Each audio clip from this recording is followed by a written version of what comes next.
Bonsoir Avner, bonsoir à tous les enfants d'Abraham, ou d'ailleurs numéro 7, Michel Zerbib au micro, le départ en direct sans tabou et sans crainte sur Radio J, mais dans la courtoisie et la bienveillance qui sied à des enfants d'Abraham d'origine de cœur ou de pensée. C'est bien le mardi à 21h sur Radio J 94.8 et bien sûr partout dans le monde sur radioj.fr, qu'on se le dise. Vous pouvez d'ailleurs participer à notre émission sur la page Twitter de Radio J. Alors voilà qu'encore une semaine s'est passée dans laquelle la question de la religion s'est invitée dans le débat public, que ce soit sur le plan intérieur, Trapp et son séparatisme supposé, le vote sur le principe des renforcements de la République qui a été voté tout à l'heure à l'Assemblée nationale, ou encore à l'international à travers le sommet du G5 ce mardi où le président Macron a appelé à renforcer la guerre contre les groupes djihadistes au Sahel, contre Al-Qaïda. Ainsi, le signe religieux est surtout vu au prisme du danger, de la guerre, de la haine, et la religion musulmane, depuis quelques décennies, est bien dans le collimateur. La religion, ou plutôt l'utilisation de la religion à des fins politiques ou idéologiques, fait notre quotidien politique ou sociétal. Et si la pratique religieuse, ont remarqué les sociologues, est en recul, elle s'est illustrée paradoxalement dans cette crise du Covid avec ce besoin d'ouvrir les lieux de culte. Et elle est également au cœur d'un débat parlementaire, on le disait, et on y reviendra dans quelques instants, où elle est, sans être nommée explicitement, c'est bien la religion et l'islam dont on débat et on légifère. Toutes ces remarques aux grandes dames des hommes et des femmes de paix qui s'évertuent eux à crier que les religions peuvent être les socles de la paix, mais il faut bien le dire, peinent à convaincre qu'elles seraient aussi utiles pour l'apaisement de la société et la lutte contre les haines. Notre question du soir, question fil bleu, blanc ou rouge. L'espoir d'une fraternité religieuse est-elle vaine ? Vous pouvez voter sur Twitter la page Radio J. Alors, ce mardi, nous allons encore discuter des combats pour la paix, certes, mais aussi pour les combats de la beauté du monde quand se manifestent des rencontres improbables, des manifestations d'amitié entre des gens que tout devrait séparer et des actions audacieuses auxquelles ne croient au départ que certains idéalistes. Les enfants d'Abraham que nous recevons ce soir, sont-ils de cette veine-là ? Assurément, oui. Ce sont non seulement des militants pour les droits de l'homme, mais de vrais combattants de la paix, du dialogue. Et pour cela, ils sont menacés, vivent sous surveillance policière. Bonsoir, Marek Elter. Bonsoir. Marek Elter, que je suis très heureux de recevoir. Merci d'être là. Vous êtes l'infatigable militant de la paix, de la culture et de l'histoire. Notre mémoire d'Abraham, comme votre célèbre livre. D'abord, tous les auditeurs, toutes les personnes à qui on a annoncé cette émission veulent savoir comment vous allez après votre agression. Comment ça va, Marek ? Je vais bien.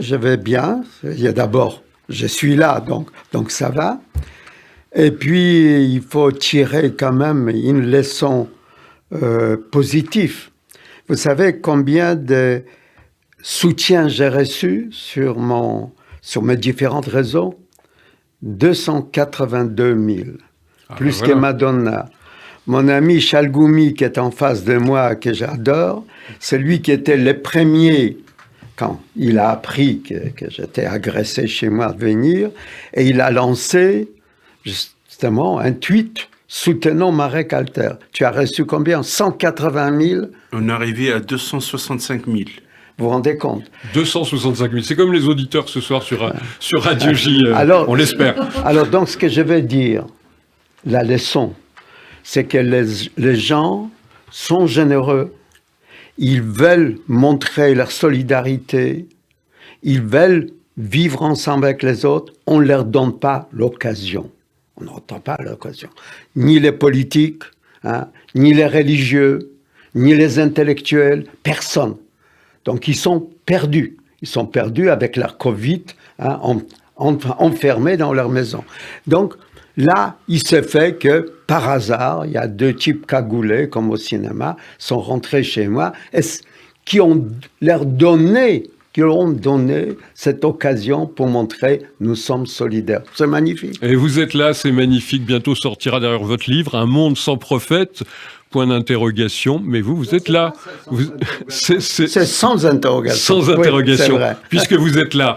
Bonsoir, cher Hassan Chalgoumi. Vous venez d'être interpellé d'ailleurs par Marek Alter. Merci beaucoup d'être là. Je suis très heureux de vous voir. Ça faisait un long moment. Il y a 15 ans, je vous rencontrais, imam de Drancy, qui dénonçait déjà courageusement l'antisémitisme, mais l'antisémitisme aussi venant des musulmans, ce qui était infiniment plus courageux et plus fort.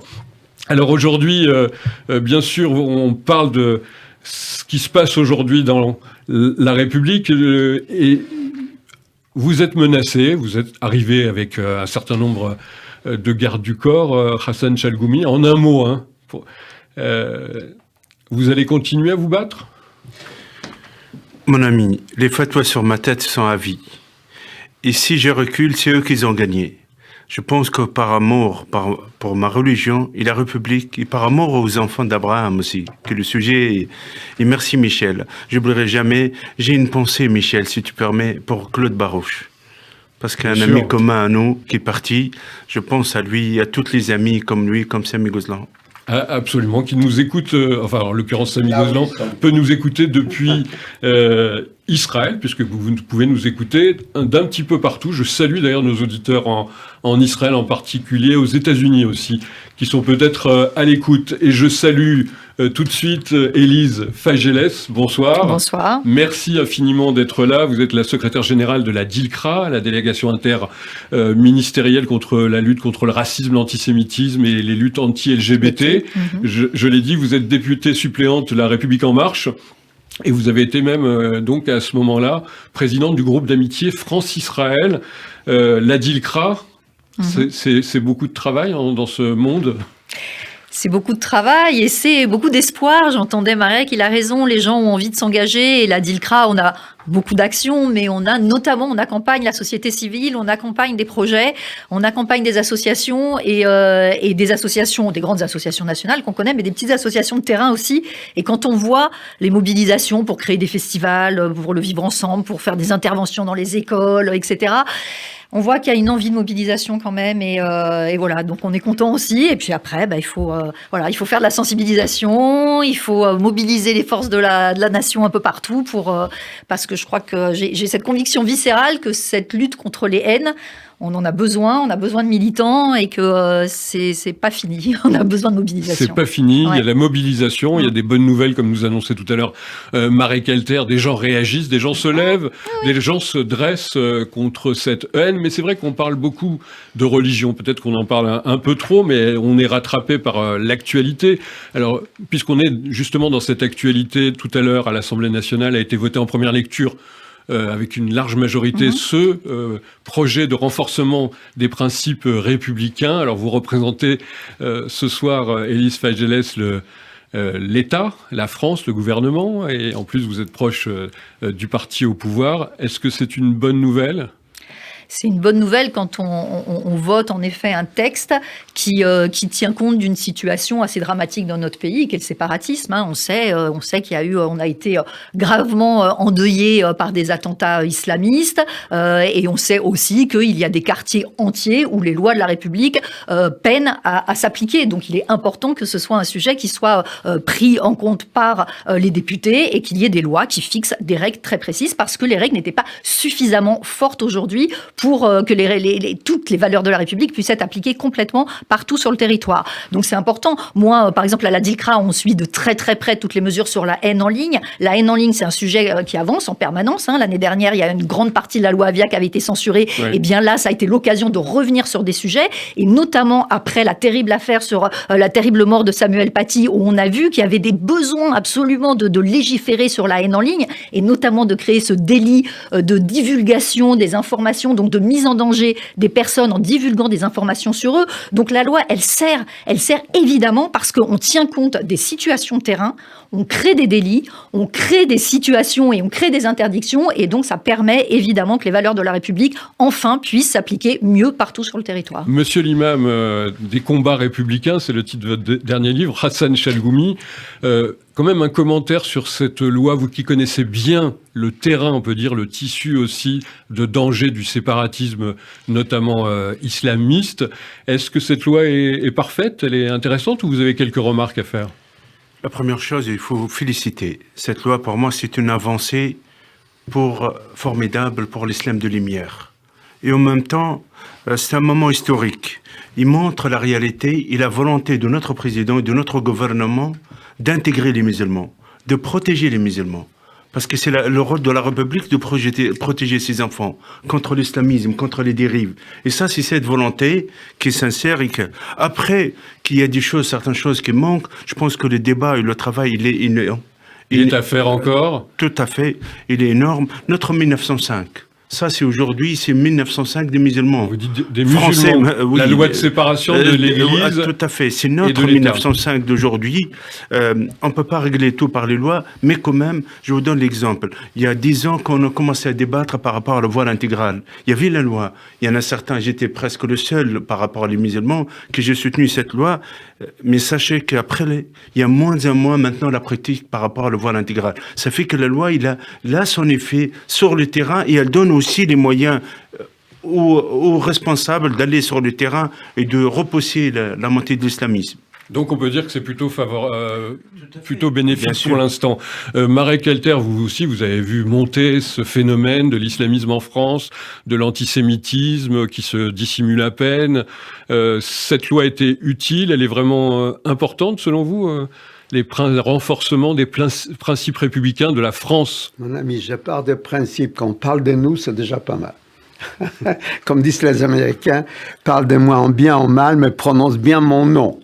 Voilà. Alors, on prononce bien le nom islam, on prononce bien le mot Israël, le nom des Juifs, donc on ne se cache pas. Hein, bon, on avance à visage découvert. C'est déjà une bonne chose. Est-ce que les lois suffisent pour changer la mentalité? Non. Moi, je n'étais pas pour cette appellation séparation. Séparatisme. Ou séparatisme. Parce que aucun groupe musulman ne veut proclamer une république indépendante d'Aubervilliers, ni une république indépendante des Trappes. Non, ils veulent rester en France et contrôler. C'est autre chose. Et comme les partis politiques n'existent plus, donc c'est les religions qui ont pris la place des partis politiques. Notre problème, c'est que l'homme, femme, puisqu'il y a, Dieu merci, ici aussi une femme, c'est que nous ne pouvons pas vivre sans espoir. On ne peut pas vivre sans espoir. Depuis Marx, on a chanté l'international dans toutes les langues. Mon grand-père Abraham le chantait en yiddish. Donc, il y avait un espoir collectif. On n'appartenait pas à un groupe humain, mais on appartenait à l'humanité avec un grand H. Quand tout ça, avec les murs de séparation à Berlin tombés, c'était fini. Auschwitz, Hiroshima, le Goulag, fini. Bon. Donc, les religions ont remplacé les idéologies. Mais ceux qui dirigeaient les religions n'étaient pas à la hauteur. Ils n'avaient pas de personnalité extraordinaire pour dire « Mes enfants, venez tous, venez dans les synagogues, dans les mosquées. » Dans toutes les religions. Hein, dans toutes les religions. Non, dans toutes les religions. Moi, j'ai reçu, je ne savais pas, que chez les bouddhistes, on m'aimait bien. J'ai reçu une lettre magnifique. On vous a agressé, Michel Alter. Nous, les bouddhistes, on est avec vous. C'est pas mal. Ils sont 800 millions. C'est pas mal. C'est bien comme les Juifs sont 14 millions, c'est rien. Bon, donc, ils m'aiment. Bon. Donc, il n'y a personne. Aujourd'hui, nous sommes dans un vide.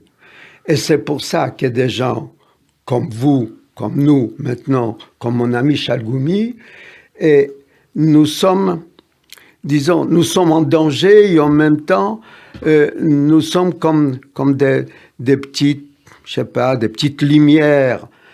C'est Jérémie, le prophète Jérémie, qui critiquait Sédécias. Et bien sûr, le roi n'aime pas être critiqué. Donc, on l'a jeté dans un puits. Alors, tous ses amis sont arrivés et disent « Jérémie, tu es là? Il dit, alors, de fond des puits, il dit, oui. Qu'est-ce que tu vois? Maintenant, quand je lève la tête, je vois de la lumière. Alors, nous sommes là, tous les 4. Nous sommes peut-être au fond des puits. Il y a Covid. On peut même pas sourire à un ami, puisqu'on voit pas notre sourire. Hein, parce qu'on est masqué. Voilà. On est masqué. Même si on a enlevé notre masque ce soir, mais Oui. c'est vrai, il vaut mieux l'être. Voilà. Mais nous voyons de la lumière. Et j'espère, ça va prendre du temps, qu'il y a des gens que nous ne connaissons pas, il y a des jeunes magnifiques qui vont s'élever et ils vont se faire entendre. Voilà, Moi, c'est un peu comme crois, le livre Le Dernier des Justes. Il y a toutes ces bougies qui... Exactement, bravo. C'est un magnifique livre d'André Schwarzbart. Magnifique. Alors, Marek, vous dites des choses toujours qui nous enthousiasment au sens fort du terme. Enthousiasme, être dans Dieu, dans un vrai Dieu de bonté, d'humanité, de fraternité.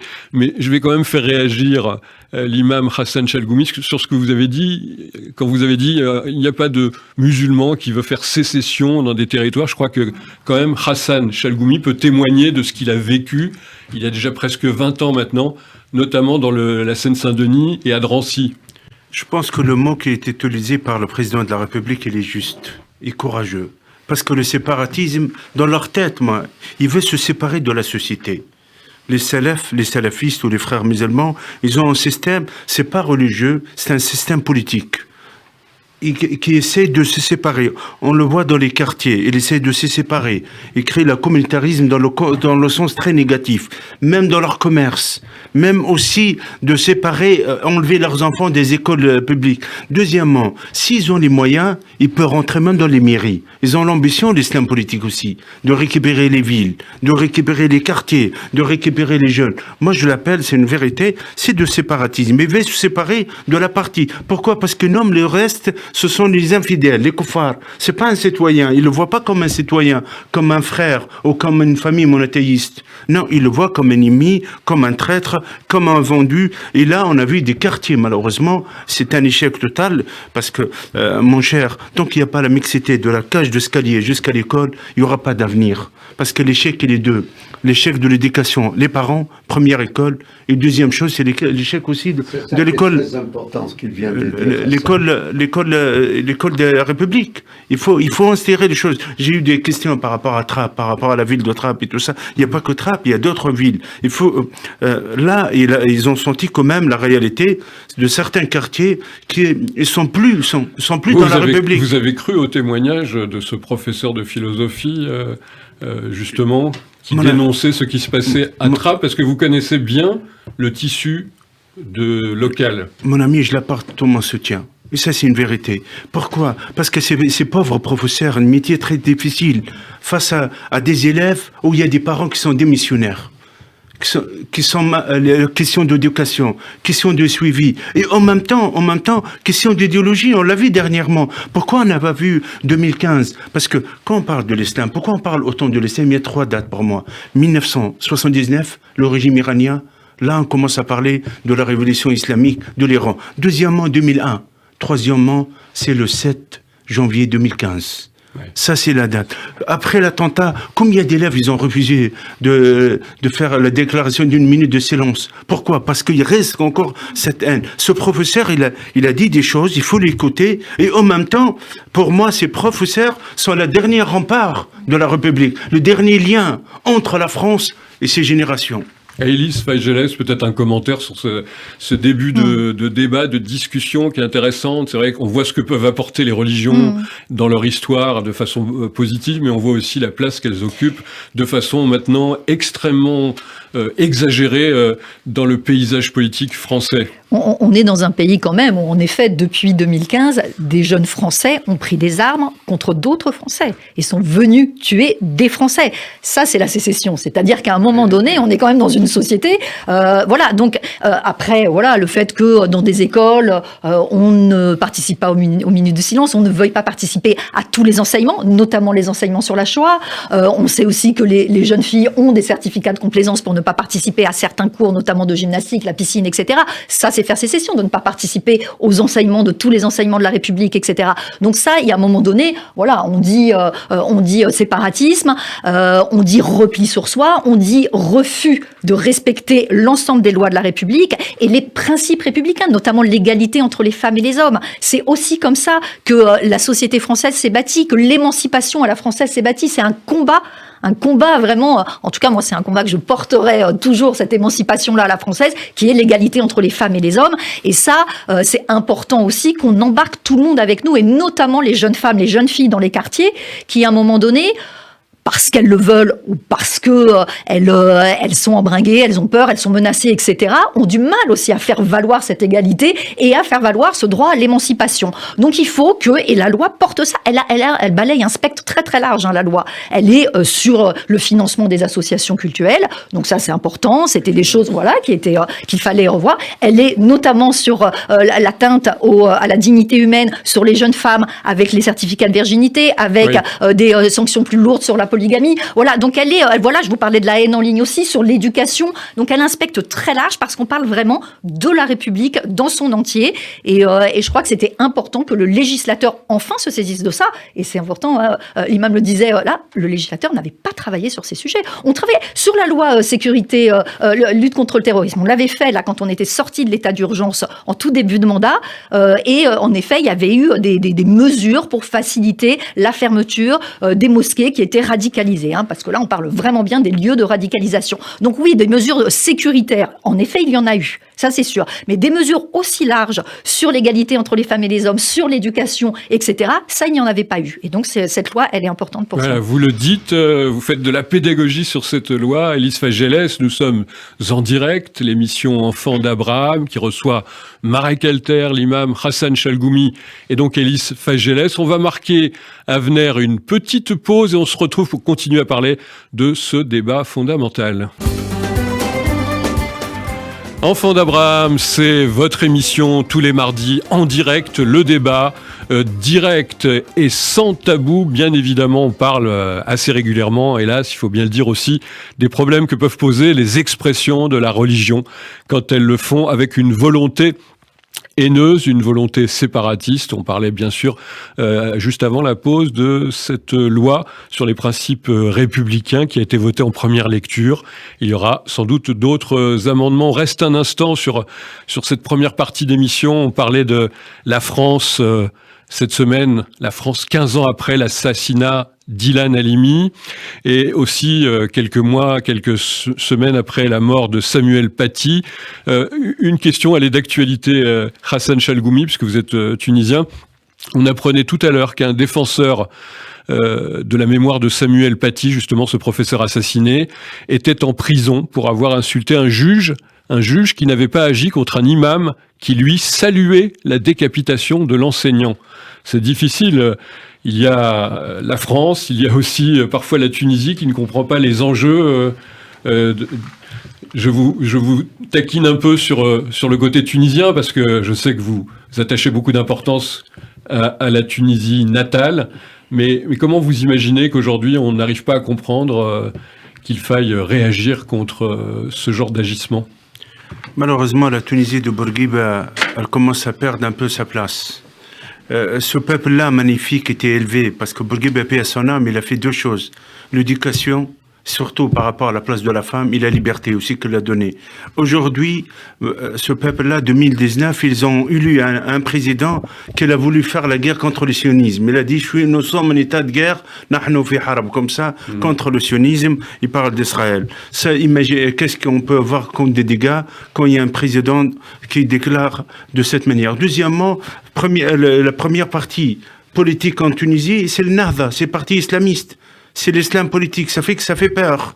Mais j'ai encore de l'espoir que la masse, et surtout les femmes tunisiennes, ils vont pas laisser faire. J'espère qu'il y aura du changement. Pour ce professeur, pour cet homme, ou défenseur de droit, je pense qu'il faut qu'il résiste. Il y aura beaucoup de soutien. En même temps, les juges, La situation n'est pas simple en Tunisie. Il faut soutenir la Tunisie. On ne peut pas laisser la Tunisie. Surtout si on laisse la Tunisie, on perd presque la Nord-Afrique, sauf le Maroc. On ne laisse pas la Tunisie être abandonnée, c'est ça, aux islamistes en force. Jamais. Je pense que soyons tous solidaires, soyons tous forts. Quand il y a des choses positives, il faut le valoriser, il faut le soutenir. Quand il y a des choses comme l'ancien chanteur, qui est un ami à moi, c'était un chanteur tunisien, juste il a fait un clip avec un chanteur israélien. Il a eu tous les menaces et les insultes.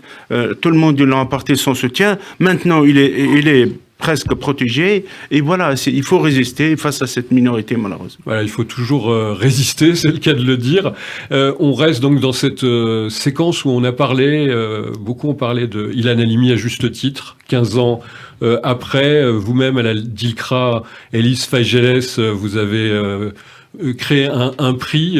Est-ce que vous pouvez nous dire en quelques mots, justement, de quoi il s'agit ? Alors, en fait, ce prix avait été créé par Jérôme Gage, qui était élu de l'Essonne, et l'Essonne, donc, à Sainte-Geneviève-des-Bois, où le corps d'Ilan Halimi avait été laissé pour mort, au bord de voies de RER, et donc, il avait créé ce prix en Essonne, et c'est donc Édouard Philippe qui avait souhaité faire de ce prix un prix national, donc piloté par la DILCRA. En fait, c'est un prix qui récompense des projets donc, qui sont menés par des jeunes de 15 à 25 ans pour lutter contre les préjugés racistes et antisémites.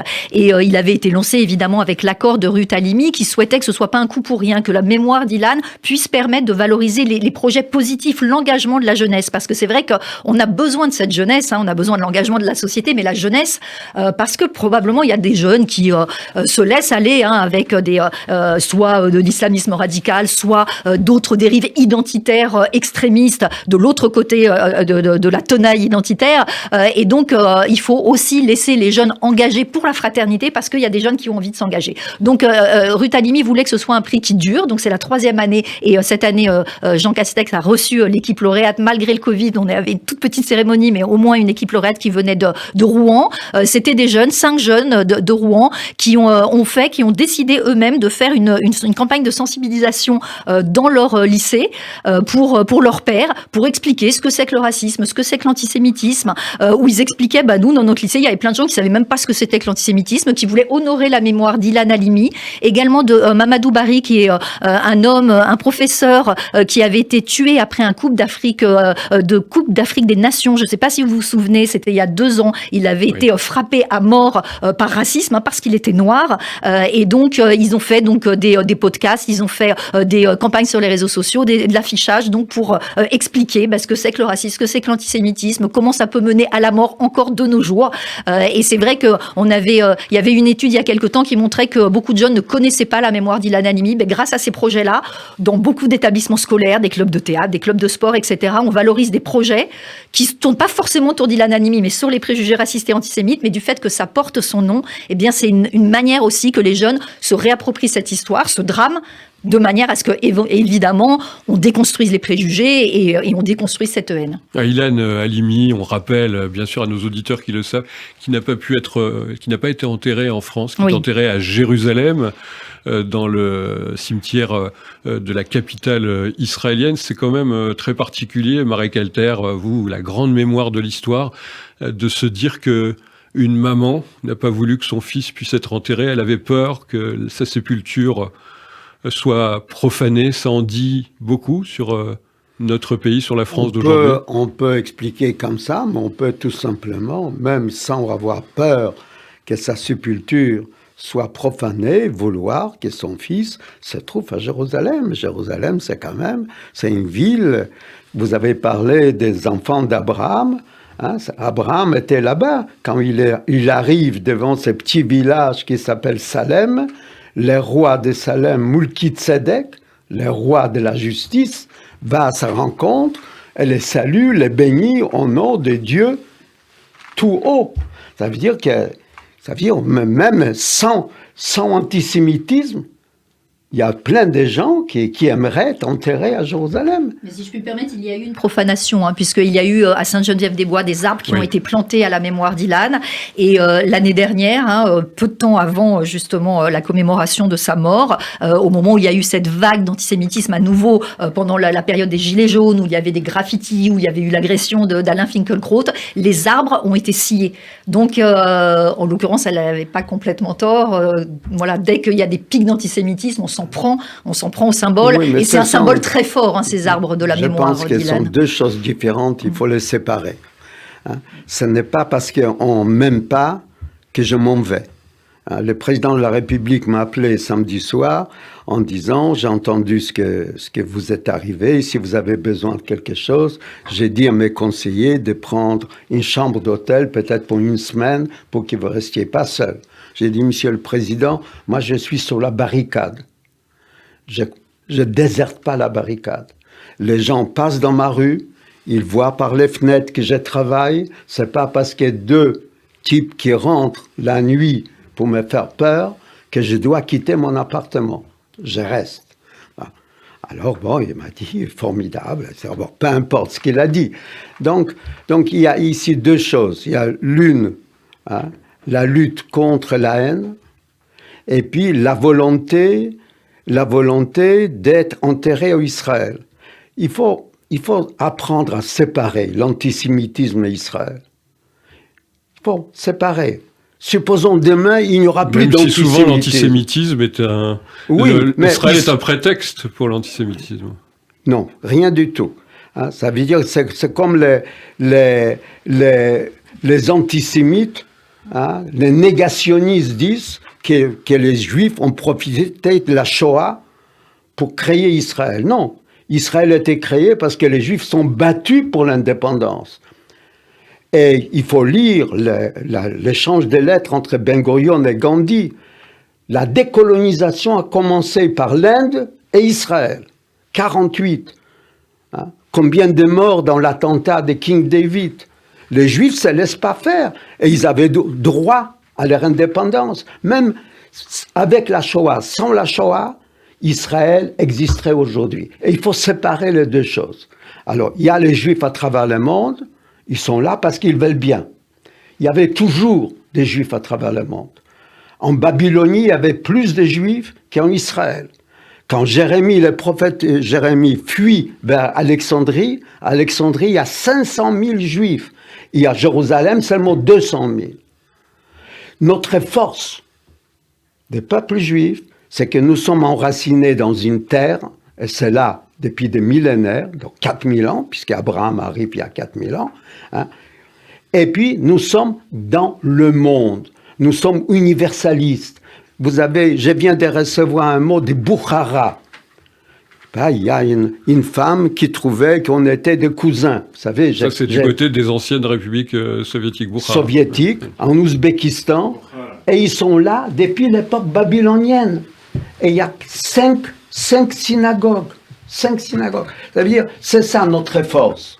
Alors, il y a des antisémites qui disent, ils sont partout. D'ailleurs, pendant la guerre, il y avait un journal qui s'appelait « Je suis partout ». Voilà. Donc, je suis partout. Oui. Et j'en suis fier. J'en suis fier. Je suis juif, je suis français, je rêve en français et je suis un homme du monde. Un monde, le monde a toutes les couleurs, toutes les religions. Donc, il ne faut pas mélanger tout. Quand on mélange tout, on se retrouve sur une bombe qui va exploser. Israël a droit à l'existence, c'est un État, un des premiers États qui s'est décolonisé, qui a aidé la décolonisation des autres États en Afrique. Il faut regarder un peu l'histoire. Ces sionistes qu'on combat, ils sont battus avec FLN pour l'Algérie indépendante, en Maroc, en Afrique, au Sénégal. Il faut voir les lettres de Senghor. Ça veut dire que nous sommes un peuple épris de la liberté. Et c'est ça extraordinaire. Nous avons inventé, et je termine parce que je prends trop de temps, nous avons inventé deux notions. Abraham, il a inventé un mot qui n'existait pas avant lui. « justice ». Et au nom de la justice, il interpelle Dieu. C'est extraordinaire. Nous discutons avec Dieu. Nous ne sommes pas soumis à Dieu. Hein? Quand Dieu décide de détruire Sodome et Gomorrhe, Abraham lui dit, « Seigneur, loin de toi de tuer les méchants et les justes.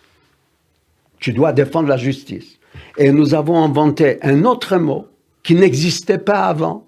Moïse, liberté, Heirut, liberté. Ça veut dire que la première fois, dans tous les écrits égyptiens, il n'y a pas de mot liberté. Ça n'existe pas, parce qu'on ne savait pas avec quoi ça se mangeait. Et avec ces deux mots, hein, je vais terminer ma vie et me battre jusqu'au bout. Justice et liberté. Voilà, jusqu'à 120 ans, comme on dit dans la tradition juive, pour Marek Alter, toujours aussi passionnant, toujours aussi enflammé quand il s'agit de parler de cette histoire et de ce présent, il faut bien le dire. Imam Hassan Chalgoumi, on comprend que vous avez des discussions souvent avec Marek Alter, vous qu'on a...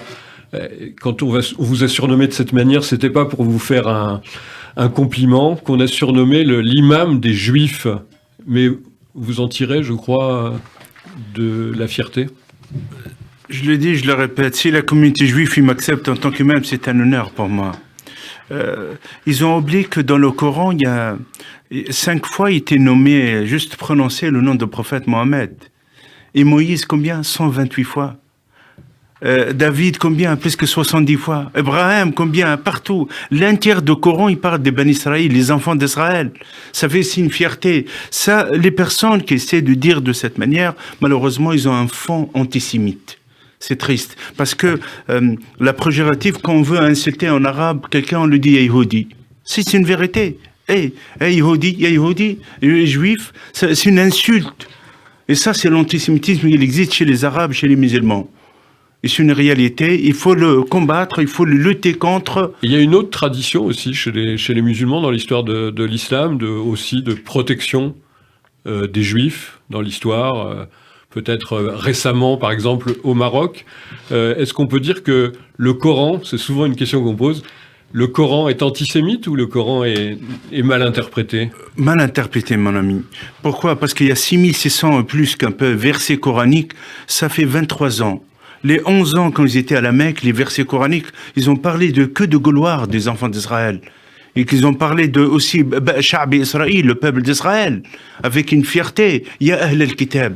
Quand Dieu s'adresse à eux, il s'adresse d'une force. Al-Kitab, le peuple du livre. Oui, le peuple du livre. Moi, je l'appelle Ahl al-Kitab, la famille du livre. Nous sommes une famille. Il parle de positif. Il y a des passages aussi qui sont durs. Et ces passages sont liés avec un contexte. Et je pense que, malheureusement, si on veut utiliser ça à des fins de haine et politique, qu'ils l'utilisent. Je vous donne l'exemple. Il y a Sourate 230, 5e Sourate, 230 versets. Ça, il parle jamais les Juifs et les chrétiens ils vont être satisfaits de toi jusqu'à tu suis leur chemin. Mais la réalité, ce verset, qu'elle utilise les antisémites, qu'elle utilise Hamas et Hezbollah et toute la bande qu'ils ont plein de haine. Ce verset-là, il n'a rien à voir à ce sens-là. Parce que quand le prophète de l'islam il est arrivé à Médine, il n'a pas prié à la mosquée de Médine. Il n'existe pas la mosquée de Médine. À cette période, il a prié dans une zone, elle s'appelle Quba. Et Quba, il y avait la mosquée, elle dirige vers Jérusalem. Et c'est là, à ce moment, le changement de la destination qui a changé. Et c'est là le verset qui s'est signifié, prophète de l'islam, ça sert à rien de le parler parce qu'ils ont leur destination et tu as la tienne. C'est là, malheureusement, la mauvaise interprétation et aussi l'utilisation des versets à des fins politiques et de haine. Voilà, ça c'est très important de retrouver ces notions-là, Imam Chalgoumi, dans notre débat qui tourne autour justement de la religion, de sa place de la religion, parfois omniprésente et parfois dérangeant le débat public. On est dans notre émission Enfants d'Abraham et vous savez, notre question, on va la rappeler, notre question fil bleu-rouge était au départ l'espoir d'une fraternité des religions est-elle vaine? Eh bien, vous êtes 53% à avoir voté en disant qu'elle n'est pas vaine, que les choses peuvent continuer, le dialogue s'engranger, à l'image de ce soir de nos amis Marek Alter, l'imam Chalgoumi et Élise Feigeles. On va marquer une petite pause et on se retrouve dans un instant. Radio J, les 21h41, nous sommes en direct dans notre émission Enfants d'Abraham. Michel Zerbib au micro. Ce débat est bien engagé entre hommes et femmes de bonne volonté, pacifiques, mais qui sont aussi, c'est le terme qu'il faut utiliser, comme l'a fait tout à l'heure Marek Elter, des combattants sur les barricades. Rien n'est désespéré, rien n'est impossible à ceux qui croient en ces valeurs. Alors on arrive à la troisième partie, on peut dire, de notre émission, où je le disais d'emblée dans ma présentation, pour parler un peu de ce qui est la géopolitique du moment, les accords d'Abraham, mais aussi l'antisionisme international. D'abord, peut-être un commentaire sur de la politique de la France au Sahel, les déclarations du président Macron sur la lutte à mener, la décapitation des factions islamistes. Élise Faigeles, alors il y a le combat contre l'islamisme intérieur et puis il y a l'extérieur, et tout ça c'est légitime. C'est extrêmement important puisqu'on sait que le terrorisme a deux origines. Il y a les origines exogènes, donc en effet celles qui s'organisent à l'étranger, et on sait que ceux de 2015 ont été organisés évidemment de Syrie et donc à l'étranger, donc il fallait évidemment avoir des frappes importantes sur Daesh, etc. Donc il faut partout où ça peut reprendre agir, et la France est extrêmement présente. Et puis il y a ce terrorisme qui est endogène avec de la radicalisation sur le territoire, et c'est pour ça qu'il faut que la République soit à nouveau très présente partout et respectée partout. Et donc c'est une lutte qui doit se mener sur tous les fronts. Une guerre contre certains musulmans, ce qu'on appellerait les musulmans intégristes, les terroristes, les djihadistes. Imam Hassan Chalgoumi, c'est perçu par certains, aujourd'hui en France, ce qu'on appellerait un peu les islamo-gauchistes. On avait parlé de ça la semaine dernière dans notre débat. C'est considérer que cette lutte que mène la France n'est pas une lutte contre les musulmans. C'est pas une lutte islamophobe, comme on entend parfois le dire chez certains. Je pense que la France, elle rend hommage et elle protège les musulmans au Mali. Parce que dans notre intérêt, même de mener des actions en Libye et ailleurs, ça protège les frontières de l'Europe, ça protège la France, et ça nous protège nous aussi. Le recrutement, on a eu pas mal de jeunes qui sont partis au Mali, en Syrie, en Irak et ailleurs. La lutte contre l'islamisme et contre le terrorisme, c'est le poison de l'islam, c'est pas l'islam. Les musulmans, la majorité, ils ont rien à voir. Quand on lutte contre l'islamisme, moi je défends l'islam, des Lumières. Je défends ma religion, par amour pour ma religion. On va en parler des Lumières dans quelques instants. Et l'islamisme, c'est le poison, il faut le combattre par des lois, par aussi des pédagogies, par un islam éclairé, par des organisations, par un contre-discours contre ces fanatiques. Et aussi, il faut aller vers l'avant. Quand ils commencent à décapiter, à tuer des gens au Mali et ailleurs, il ne faut pas qu'on reste en retrait. Je pense que, comme il y avait l'engagement de lutter contre Al-Qaïda et contre Boko Haram et contre tout ça, je trouve que je rends hommage au président et à la France d'aller vers l'avant et lutter contre ça. Élise Faigeles. Marek Elter disait qu'il fallait bien nommer les choses. Oui. Vous avez dit ce mot d'islamophobie. En France, il faut être très clair. On peut attaquer les dogmes, on peut attaquer les religions, on peut attaquer les opinions politiques, mais on n'attaque pas les êtres humains. On protège la dignité humaine. Et d'ailleurs, en termes de liberté d'expression, elle est limitée dans notre pays. C'est pas le cas partout, notamment dans les pays anglo-saxons. La liberté d'expression est limitée aux attaques à la dignité humaine, aux attaques racistes, antisémites, anti-LGBT, aux attaques sexistes, etc. Et donc, on protège les musulmans dans notre pays. La haine anti-musulman, elle doit être fortement, vigoureusement combattue. Voilà. Mais on a le droit d'attaquer des dogmes, de critiquer des dogmes. Et évidemment, quand on s'attaque à l'islamisme, c'est important, on dit les mots, on ne s'attaque pas à l'islam. Voilà, c'est la distinction, évidemment. Séparer les choses et les distinguer. Marek Elter, vous avez écrit plusieurs livres sur l'histoire, non seulement des grandes figures du judaïsme, mais aussi des grandes figures de l'islam, et particulièrement des femmes de l'islam. C'est intéressant d'avoir votre regard aujourd'hui où on parle de l'oppression qui est vécue par les femmes musulmanes, y compris en France. Et vous diriez quoi avec votre culture, votre expérience, votre connaissance historique ce n'est pas l'histoire de l'islam ? Non. Bon, d'abord, il y a Hassan a dit tout à l'heure par rapport à la Tunisie, il met son espoir dans la résistance des femmes tunisiennes. Oui. Et dans le monde musulman, sont les femmes qui vont transformer l'islam. D'ailleurs, on voit même maintenant déjà en Arabie Saoudite, les femmes ont gagné, elles conduisent des voitures, ils n'avaient pas droit hier, on peut sourire.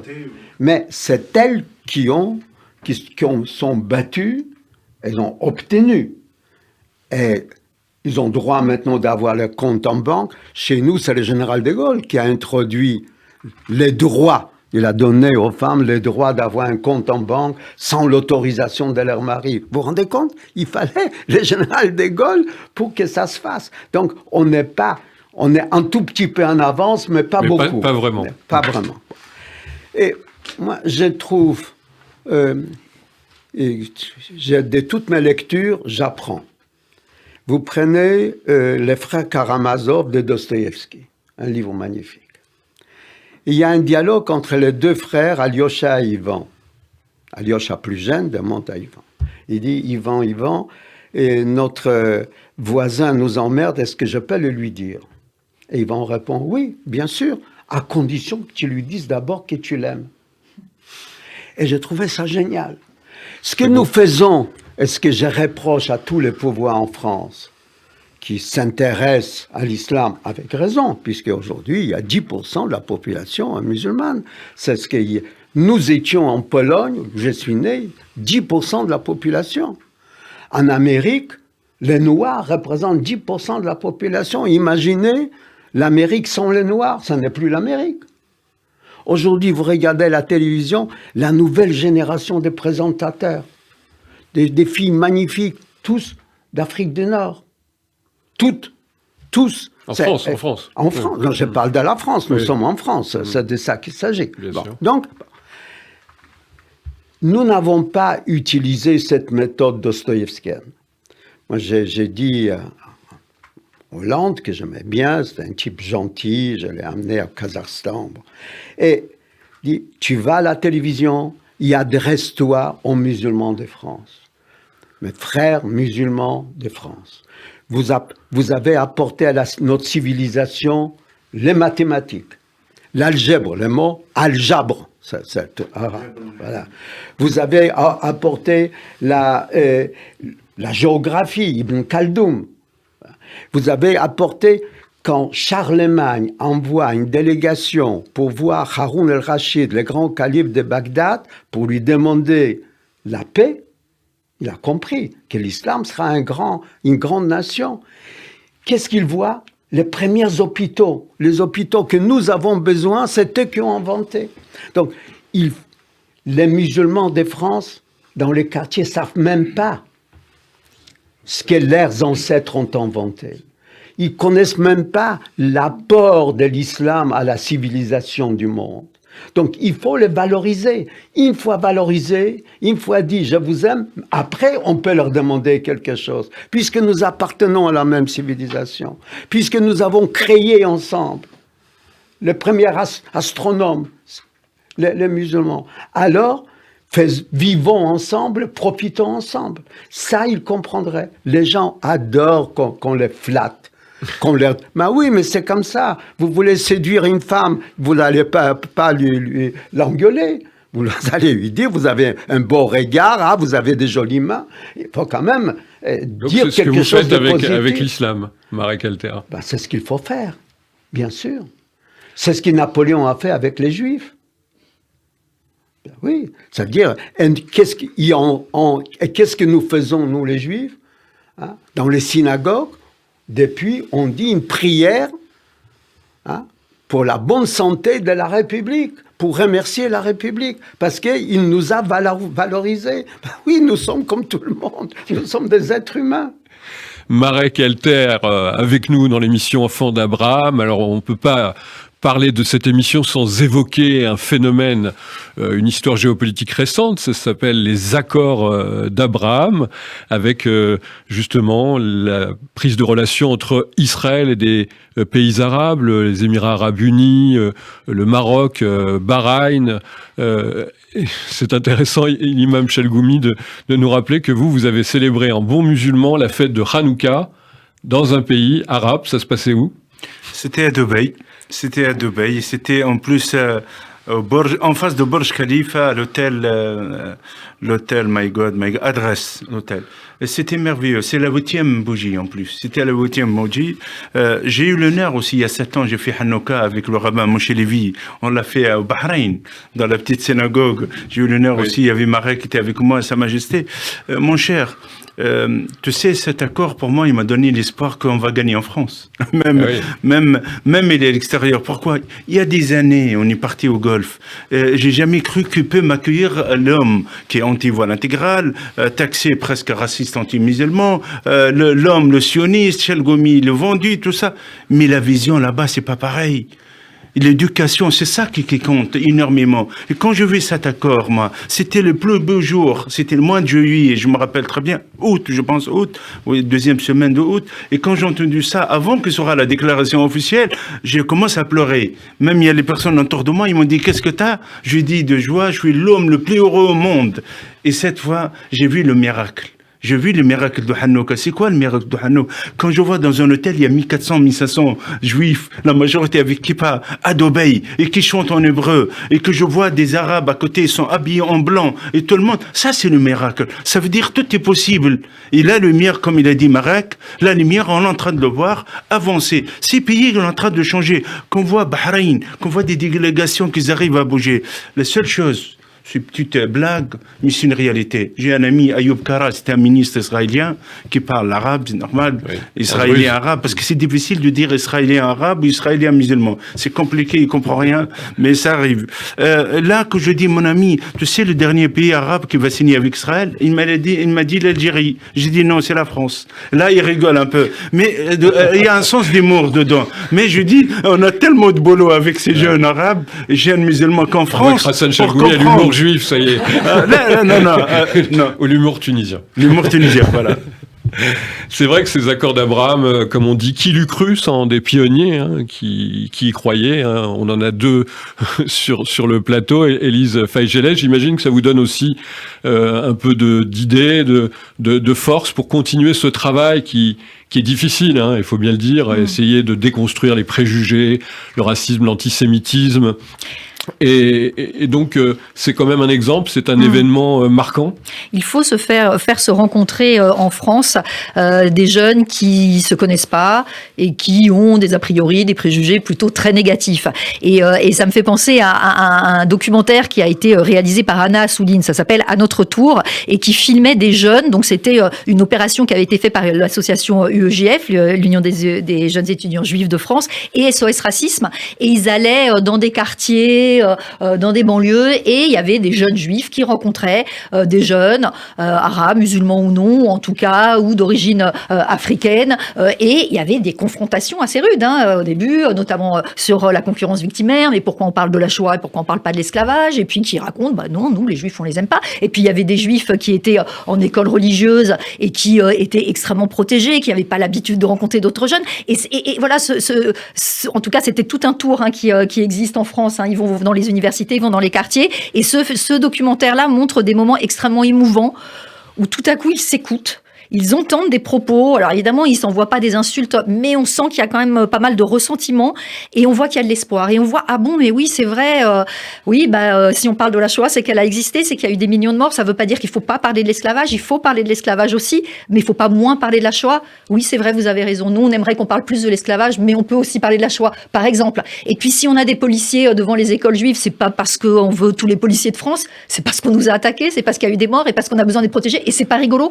Ah oui, c'est vrai, on comprend. Voilà, donc il y a des moments comme ça, et je crois qu'il faut en effet que des jeunes qui se connaissent pas, qui auraient plutôt tendance à se détester, qu'on puisse leur donner l'occasion. En tout cas, c'est un combat, moi je crois que j'aimerais mener, et il y a déjà des associations de terrain qui le font, mais c'est par ces rencontres-là, par ces dialogues-là, qui au début peuvent être des vraies confrontations, qu'on arrive à déconstruire les préjugés, à se connaître et à s'aimer. Et on arrive au terme de ce débat avec toujours la dernière question qui est devenue traditionnelle maintenant, de savoir chez nos invités, nos enfants d'Abraham du soir, qu'est-ce qu'être un enfant d'Abraham? Est-ce que tout le monde finalement peut se revendiquer de la lignée d'Abraham sur toutes les valeurs qui ont été rappelées tout à l'heure, l'histoire et des combats pour la liberté? J'ai envie de demander ça à celui qui avait écrit ce fameux livre La mémoire d'Abraham, Marek Alter. C'est quoi être un enfant d'Abraham? Je pense que tous les hommes, quels qu'ils soient, sont des enfants d'Abraham. Et d'ailleurs, la Bible le dit, ça veut dire que Abraham ne s'appelait pas Abraham, il s'appelait Abram. Et quand on change de nom, comme dit Freud, on change de destin. Et Abraham veut dire le père de toutes les nations, de multiples nations. Donc, Abraham, en introduisant dans notre conscience ou subconscience, comme on veut, la notion de justice, il nous a transformés complètement. Qu'on soit chinois, qu'on soit un birman, on suit un petit peu ce qui se passe en Birmanie, oui, peu importe. Hein, les musulmans, les bouddhistes, les chrétiens, bien sûr. Bon, Ben Gurion disait de Jésus que c'était les juifs, le personnage juif le plus lumineux, le plus lumineux qui soit. C'est lui d'ailleurs qui a séparé la religion de l'État. Il n'a pas attendu 1905, quand il a dit ce qui est à César est à César, ce qui est à Dieu est à Dieu. Bon, donc pour moi c'est ça. Nous sommes tous les enfants d'Abraham et il faut qu'on respecte et qu'on va. Il y a un mot dans le Deutéronome, justice, justice, tu poursuivras. Imam Chalgoumi, vous êtes un enfant d'Abraham. Maintenant, hein. Oui, mon ami, avec fierté. Il y a un proverbe dans l'islam, s'il n'est pas ton frère dans ta religion, il est ton frère dans l'humanité. Ça, c'est le sens d'Abraham. Cette famille monothéiste. Nous sommes une famille. C'est ça le sens réel. Famille monothéiste, tous, il faut le garder, malgré les difficultés, malgré les préjugés, malgré le racisme, malgré le rejet d'une minorité, mais il faut garder ce sens-là. Élise Faigeles, la question fameuse. Vous parliez tout à l'heure du fil bleu, blanc, rouge, et moi, c'est ce que je retiens. C'est la République. C'est la République qui nous permet, nous, de tous vivre ensemble. Et dans ces valeurs de la République, liberté, égalité, pour moi, être un enfant d'Abraham, c'est être engagé pour la fraternité. Elles sont toutes importantes, ces valeurs-là, mais la fraternité, c'est ce qu'on se dit tous, c'est une grande communauté humaine, et c'est le fait de s'accepter avec des origines, avec des croyances, des non-croyances, et de s'accepter, et d'arriver à s'accepter, et ça va pas de soi. C'est une valeur, la fraternité, qui ne va pas de soi, qui est parfois un peu évanescente, on ne sait pas très bien comment combattre. Devenir. Exactement, et l'engagement d'Abraham, c'est certainement l'engagement pour plus de fraternité, toujours plus de fraternité. Eh bien, je vais vous faire un petit cadeau pour terminer cette émission. Élise Faigeles, qui est d'origine aussi juive, hein, on peut le dire, avec des grands-parents qui ont été déportés. L'imam Chalgoumi, qui adore la culture juive, et bien sûr Marek Elter, qui ne connaît pas, et il va découvrir, il va apprendre quelque chose ce soir, cette fameuse chanson devenue traditionnelle, Yiddish Mameh, interprétée, la mère juive, en yiddish, mais cette fois-ci interprétée en arabe par Salim Alali, qui fut une star juive, y compris dans le monde arabe. Yiddish Mameh.